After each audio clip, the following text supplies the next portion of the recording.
Dhanegaon तांडाजवळ car अपघातात 4 ठार, मयत सर्वजण मध्य प्रदेशातील. निलंगा उदगीर राज्य मार्गावर असलेल्या धनेगाव तालुका देवणीजवळ आज बुधवारी दुपारी झालेल्या ट्रक आणि कारच्या भीषण अपघातात 4 जण जागीच ठार झाल्याची घटना घडली. सदरील मयत हे मध्य प्रदेशातील इंदोर येथील कापडाचे व्यापारी असल्याची प्राथमिक माहिती समोर येते.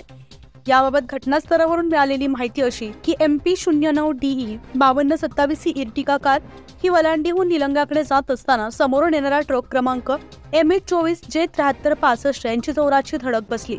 या अपघातात कारमधील चौघांचा जागीच मृत्यू झाल्याची घटना घडली आहे.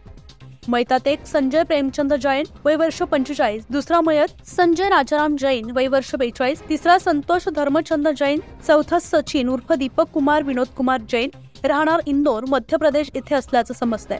अपघात इतका भयंकर होता की कारचा चेंदामेंदा झालाय. जेसीबीच्या सहाय्यानं कारचा पत्रा कट करून मृतदेह बाहेर काढण्यात आले. त्यावेळी देवणी पोलीस ठाण्याचे पोलीस निरीक्षक माणिकराव डोके व सहकारी रामलिंग शेरे, हाकीम बौडीवाले, संजय बोरसुरे, गुरुनाथ जाधव, धनेगाव पाटील यांनी घटनास्थळी भेट देऊन मृतदेह वलांडी येथील प्राथमिक आरोग्य केंद्रात शवविच्छेदनासाठी आणण्यात आले. मयताच्या ओळखीचे प्रयत्न पोलिसांकडून सुरू आहेत. न्यूज 15 मराठीसाठी असलम शेख, लातूर.